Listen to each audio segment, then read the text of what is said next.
In the 1950s, Monroe, North Carolina, was a town cloaked in fear. Night after night, the streets echoed with the ominous presence of the Ku Klux Klan. Crosses burned in front yards, the roar of engines announcing robed figures patrolling neighborhoods, and gunfire punctuating the darkness. For generations, black families had learned the unspoken rules of survival. Keep your head down, avoid confrontation, and pray that the terror would pass without touching your home or your loved ones. But behind closed doors, hearts raced and eyes watched, knowing that the law offered little protection, and the people sworn to uphold it often looked the other way. Amid this climate of intimidation, one man returned to Monroe after serving his country in the US Marine Corps, bringing with him discipline, courage, and an unwavering belief that his community deserved dignity and safety. His name was Robert F. Williams, and his presence would ignite a story of bravery that challenged fear itself. Williams refused to accept the status quo, believing that black Americans had not only the right but the responsibility to defend their homes and families when no one else would.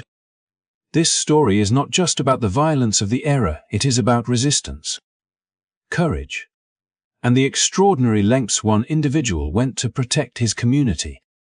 Over the next few minutes, we will explore how Williams' actions forced even the most notorious oppressors to reconsider their reign of terror, how he became a symbol of empowerment, and the lessons his life offers today about resilience and standing up for justice.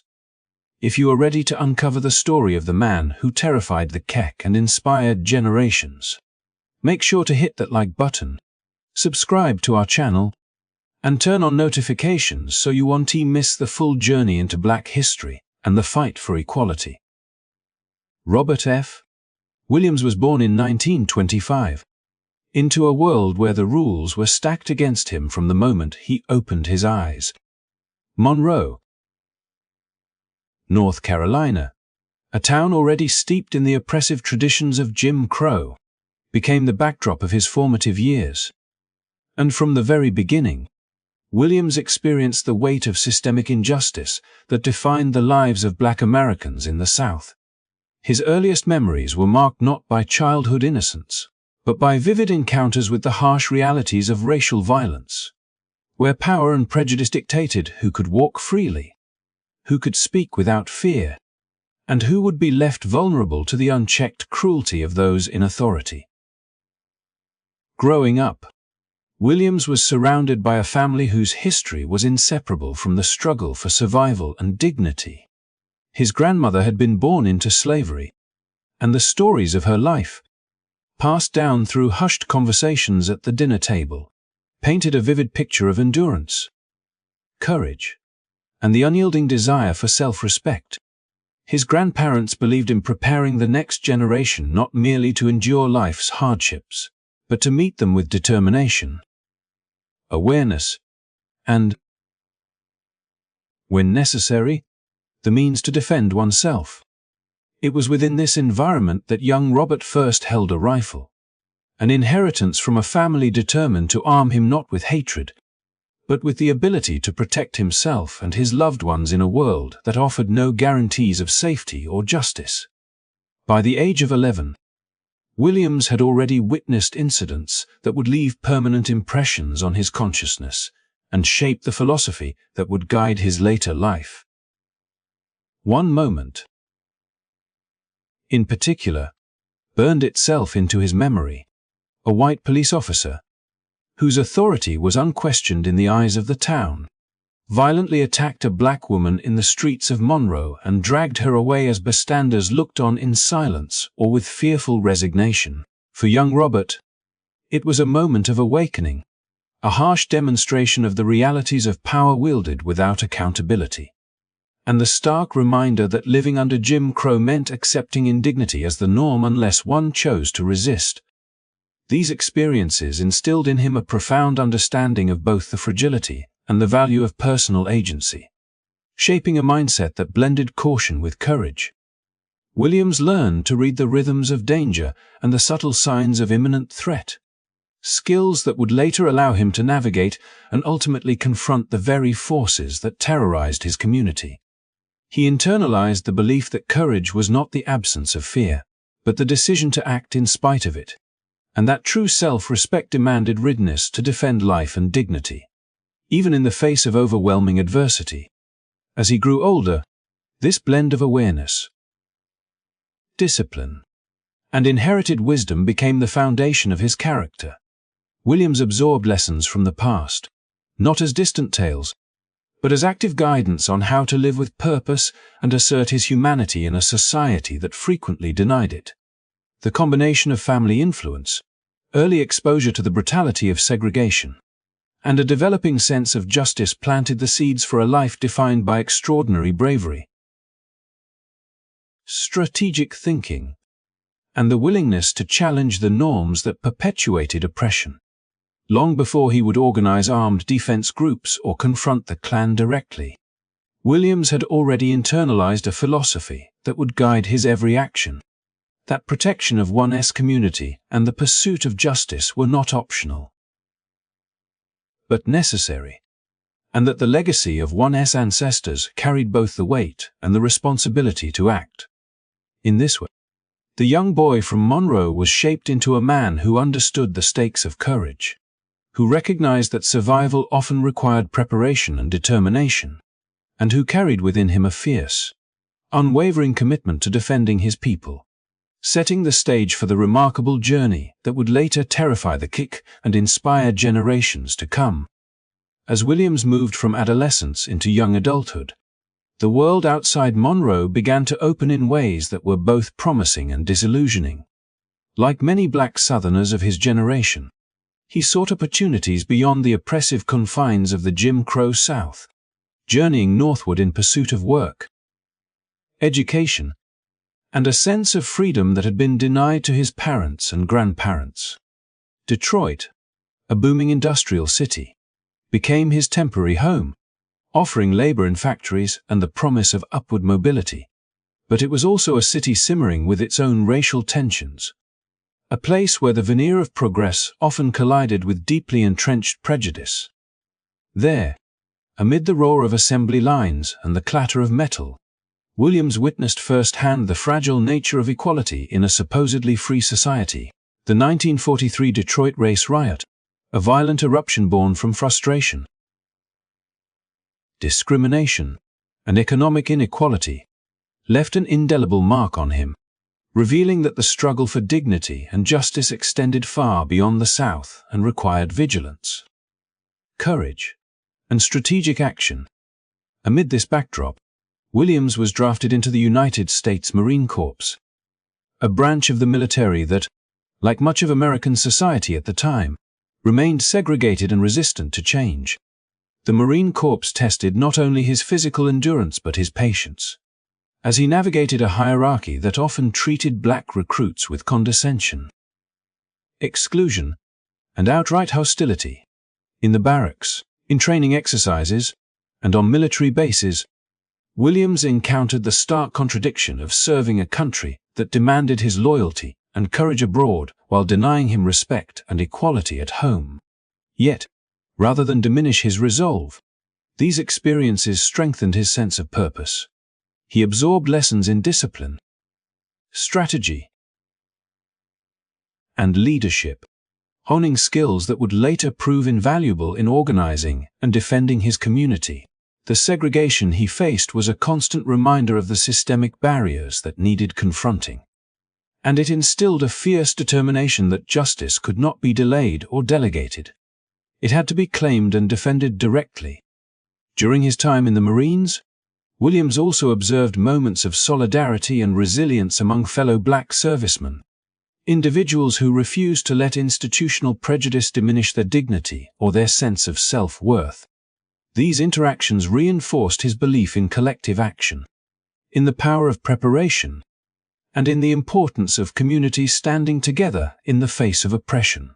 The blend of rigorous military training and lived experience of racial injustice cultivated within Williams a mindset that combined strategic thinking with moral clarity. a recognition that courage without planning was insufficient. But careful, disciplined action could protect lives and challenge entrenched systems of power.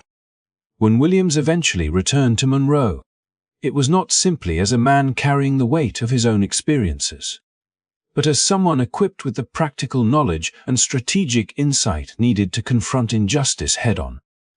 He understood that the forms of oppression he had witnessed from the streets of Detroit to the segregated barracks of the Marines were interconnected, and that the fight for dignity required both courage and organization.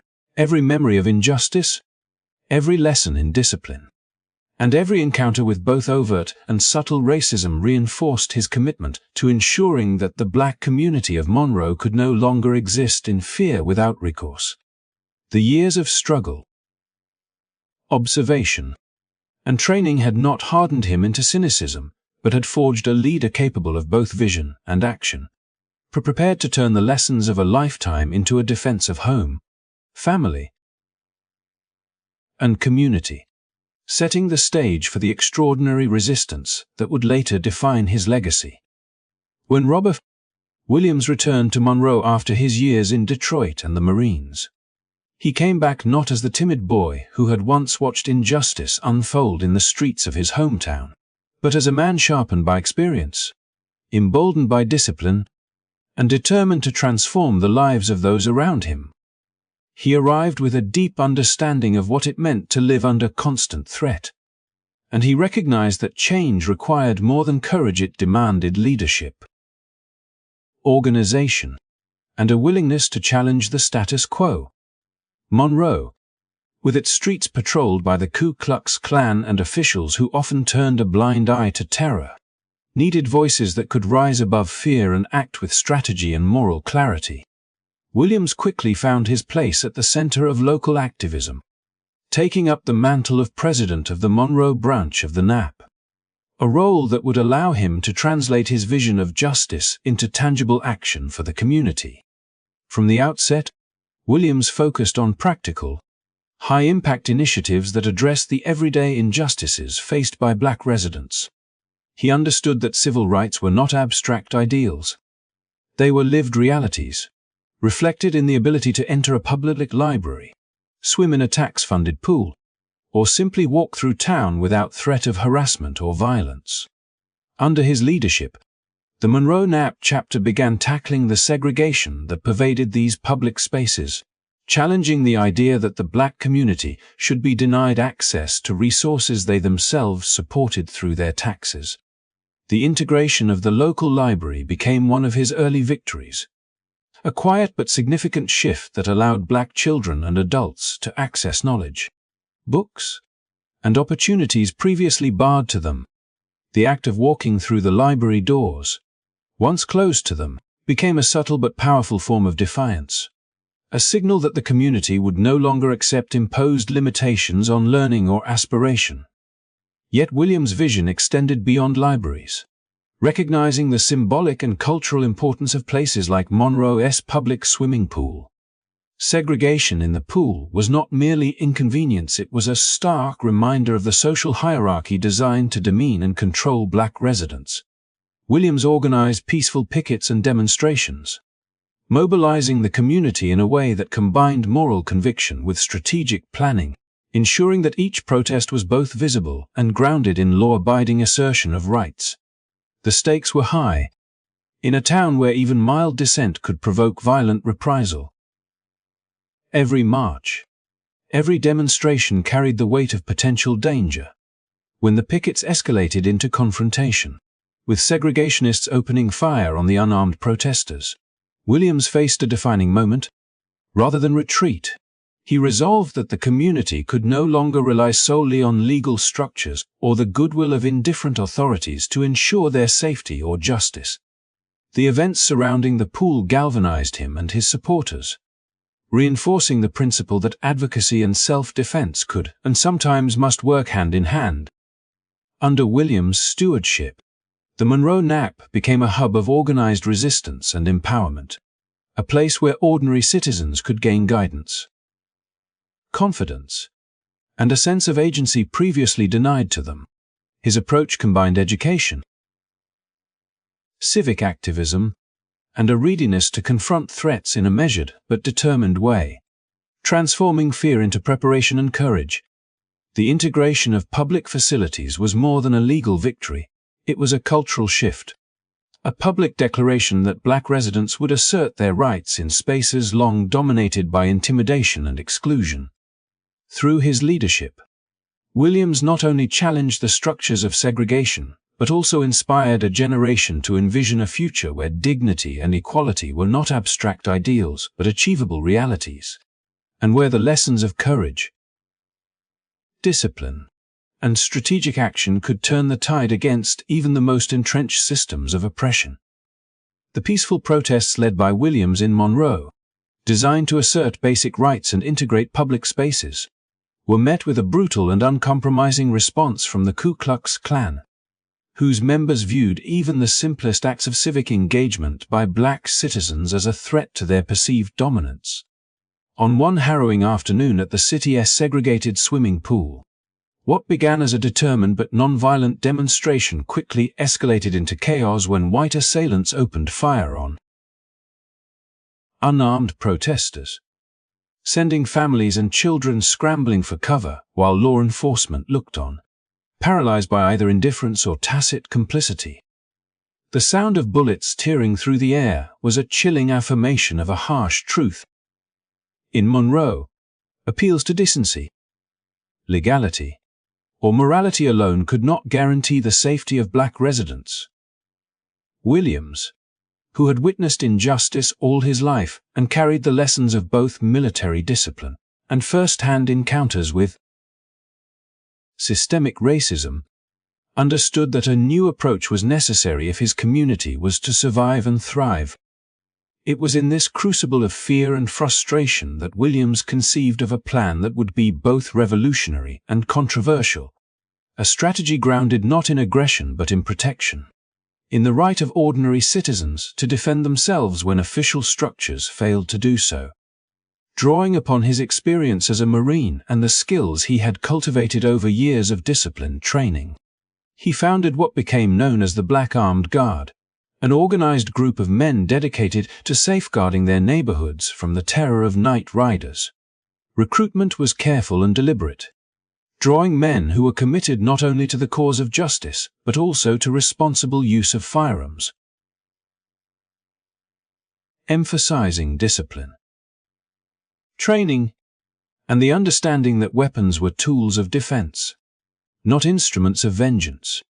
By framing this initiative as a measured response to repeated threats, Williams transformed the concept of self-defense into a communal assertion of dignity and sovereignty, a refusal to be cowed by the pervasive climate of intimidation.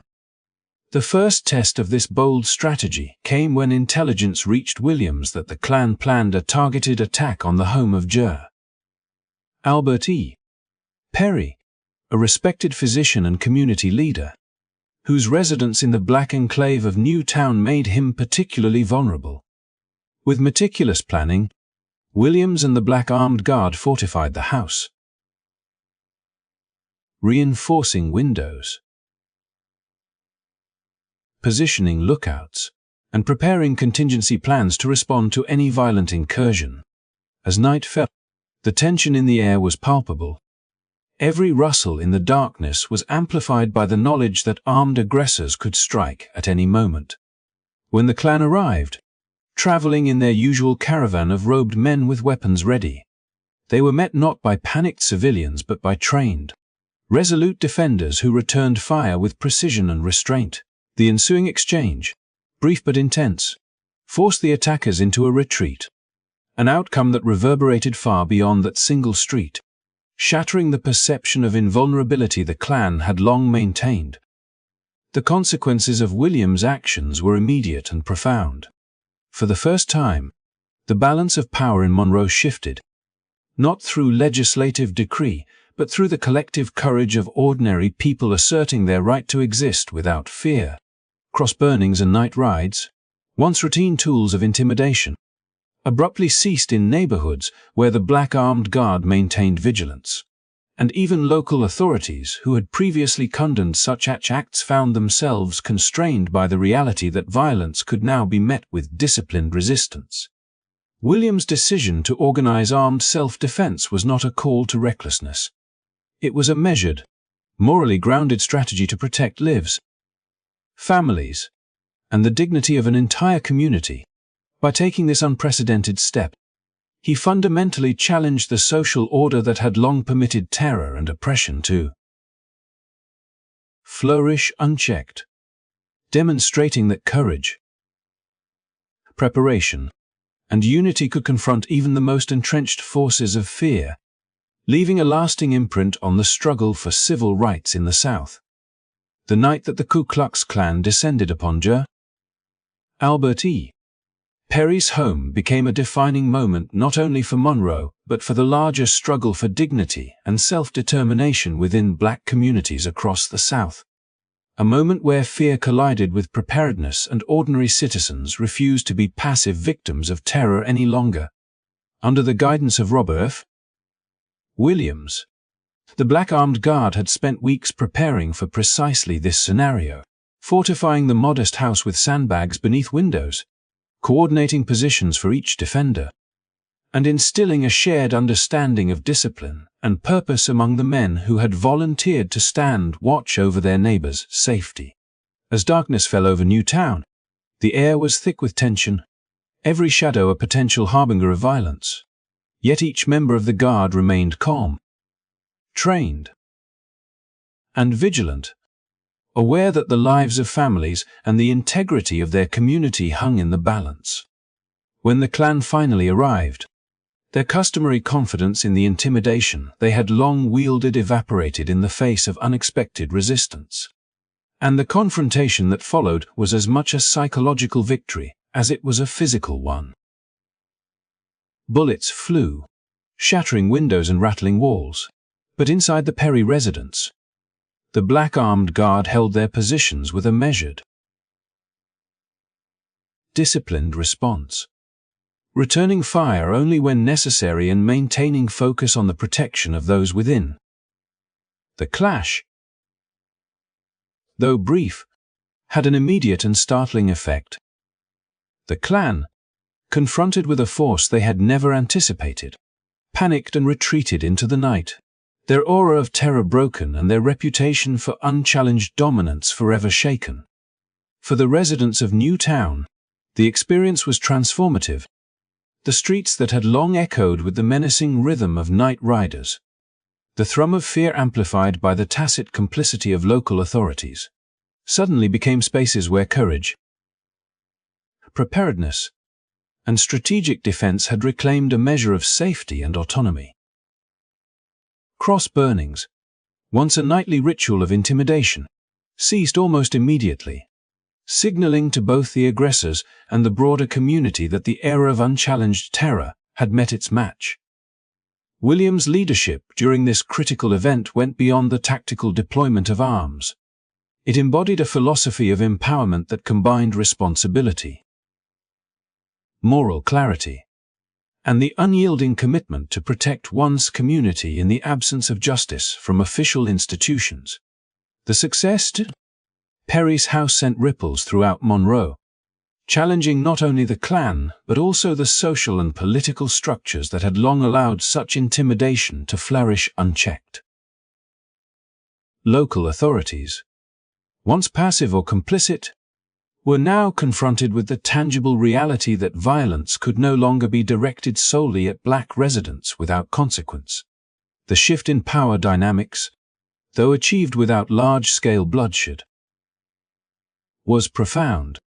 A community that had been trained to live under threat was now actively defending itself, demonstrating that courage paired with planning could deter even the most entrenched forces of oppression.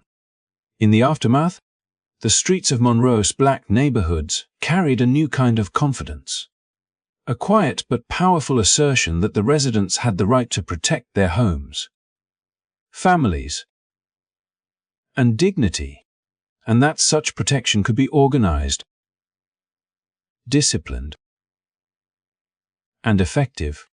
Williams' actions did not glorify violence but reframed it as a defensive tool, a necessary measure to ensure that justice and safety were not abstract ideals but lived realities.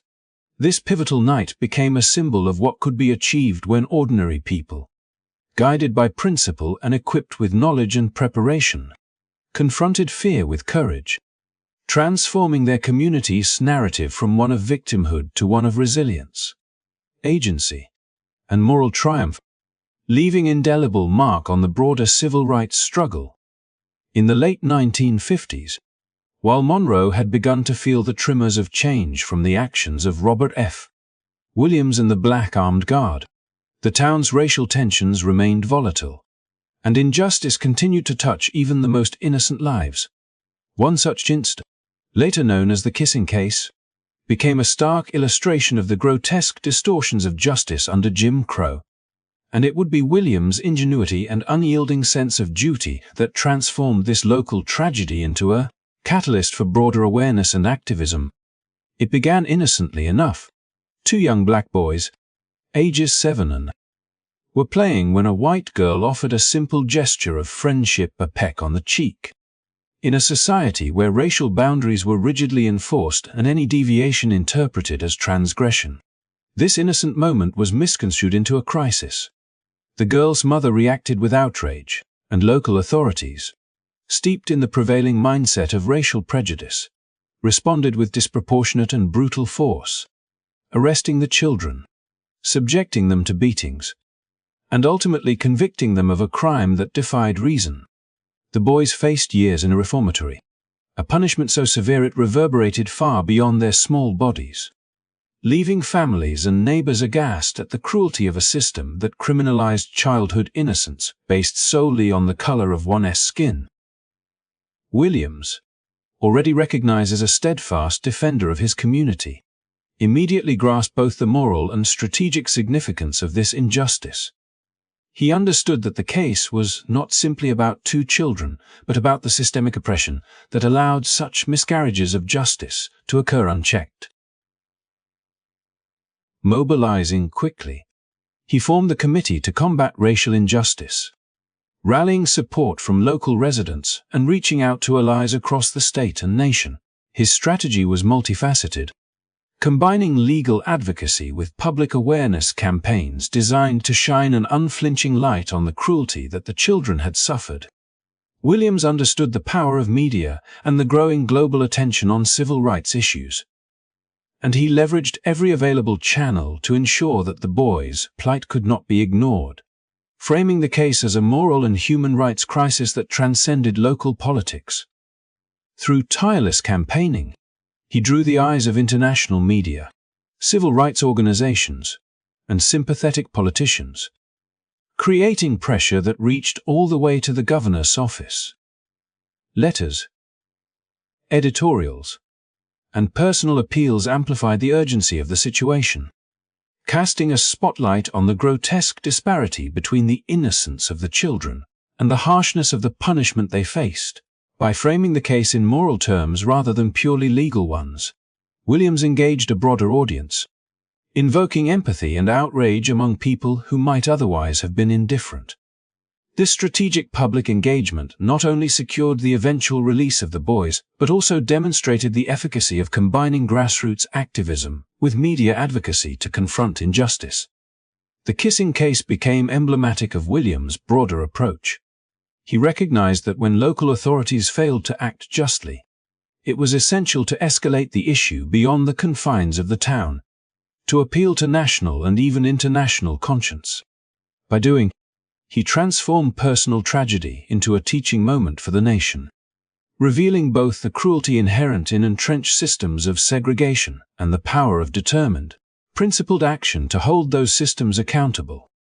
Beyond the immediate victory of securing clemency for the boys, Williams' activism underscored the importance of storytelling, strategic communication, and moral clarity in the fight for civil rights, establishing a template for how ordinary citizens, armed with courage and persistence, could challenge extraordinary injustice, and proving that even the smallest voices, when amplified with purpose and conviction, could resonate across the world and affect meaningful change. By the late 1950s, Robert F. Williams had become a figure both celebrated and feared. A man whose actions in Monroe had shifted the balance of power in black neighborhoods and demonstrated that courage coupled with strategic organization could counteract entrenched oppression. Yet his approach, rooted in the belief that black Americans had an inalienable right to protect themselves when the law failed, increasingly put him at odds with the national leadership of the NAP, the organization he had once served with pride. The NAP had long championed nonviolence as the guiding principle of the civil rights movement, advocating for legal challenges, peaceful protests, and appeals to moral conscience rather than the use of force. And while Williams shared the overarching goal of racial equality, his insistence on armed self-defense challenged the very foundation of their strategy. Tensions reached a critical point after Williams publicly articulated the idea that black citizens could not passively rely on a legal system that repeatedly failed them and might have to meet aggression with defensive force. His words were not intended as a call to random violence but as a clear statement that, when threatened, families and communities had the right to protect themselves against lawless actors, whether they be night-riding terror groups or complicit authorities. However, to the cautious NAP leadership and the broader public, such language sounded radical, in some circles dangerously provocative. Headlines splashed his statement across newspapers, often stripped of context, framing him as a militant agitator who advocated vigilantism rather than self-preservation.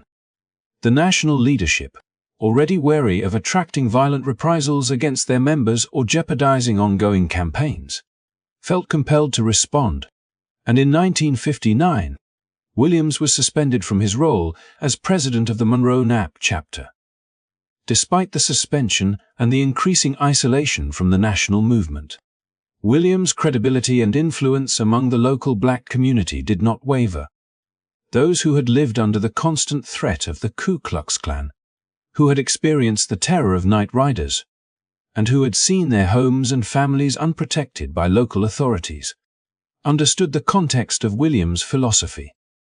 To them, he was not a reckless radical but a pragmatic leader who had demonstrated, through the organization of the Black Armed Guard and successful defensive actions, that self-reliance and preparedness could prevent tragedies and safeguard the lives of the vulnerable.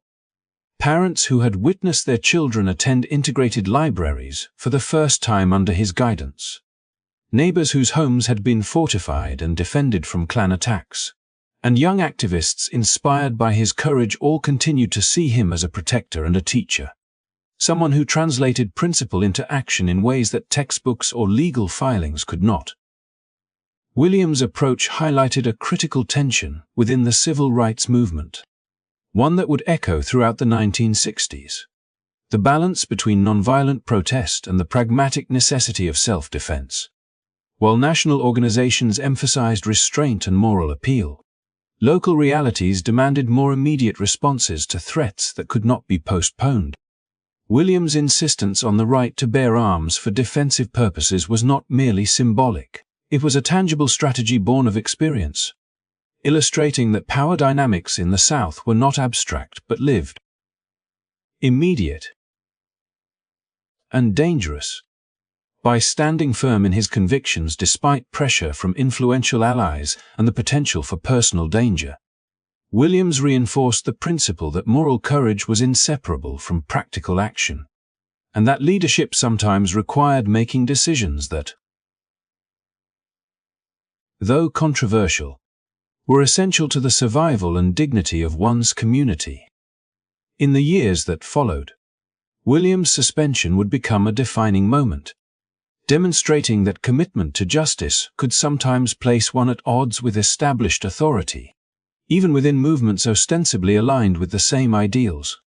Yet his enduring support among local black residents, who had witnessed firsthand the efficacy and necessity of his methods, confirmed that leadership grounded in lived experience and protective action carried a legitimacy that transcended titles.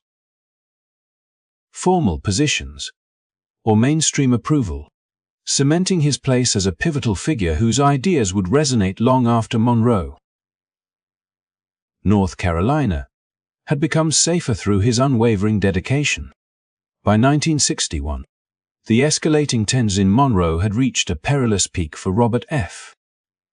Williams, whose courageous leadership and insistence on armed self-defense had earned both admiration and enmity.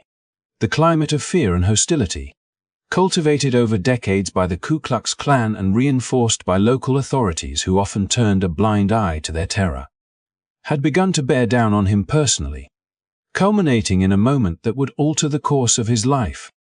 As the Freedom Riders arrived in Monroe that summer, Williams welcomed them, understanding that the small black community he had worked tirelessly to protect would need to be a safe haven and supportive environment for these brave activists challenging segregation on interstate buses.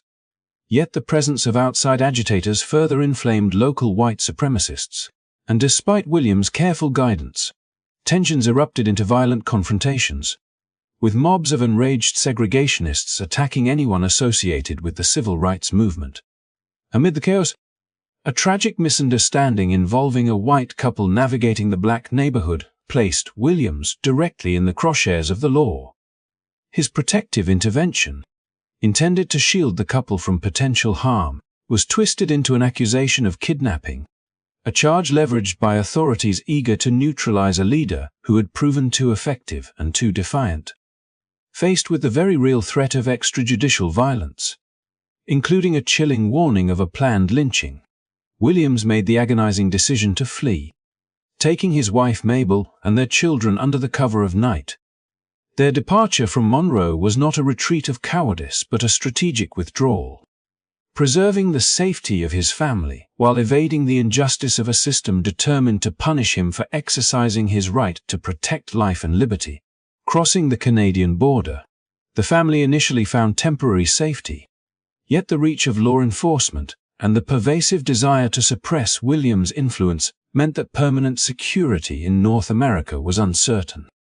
Seeking refuge and a platform from which to continue his advocacy, Williams eventually made his way to Cuba, where Fidel Castro's government, sympathetic to anti-imperialist and civil rights causes, provided the resources and protection necessary for him to extend his message beyond Monroe, beyond North Carolina, and into the broader American consciousness. From Havana, Williams launched Radio Free Dixie, a shortwave broadcast that resonated across the southern United States. Each night, his voice carried stories of injustice, accounts of black resilience, and exhortations for self-determination that blended militant rhetoric with a cultural rhythm, incorporating blues and jazz to captivate and inspire listeners.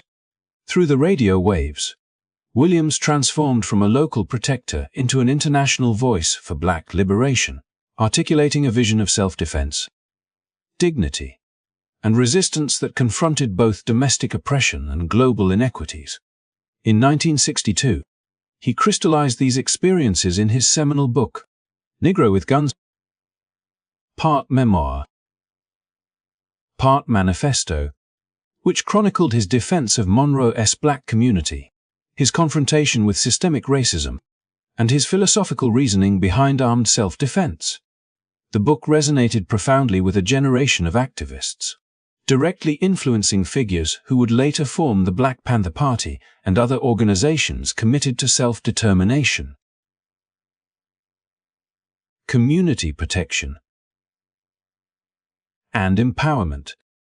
Even in exile, Williams remained deeply connected to the struggles of black Americans, traveling internationally to speak with leaders of independence movements and anti-colonial causes, drawing parallels between racial oppression in the United States and global struggles for freedom.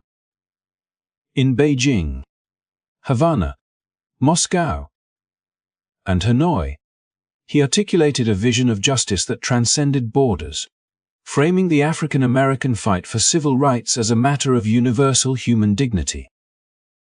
His broadcasts, writings, and diplomatic engagements amplified the urgency of domestic racial justice on a global stage, signaling that the fight for equality was not confined to local communities, but part of a broader, worldwide struggle against oppression. William's exile, while born of danger and necessity, became a crucible that expanded the reach of his influence, ensuring that his philosophy of empowerment, strategic defense, and moral courage would inspire future generations long after Monroe had faded from the national spotlight.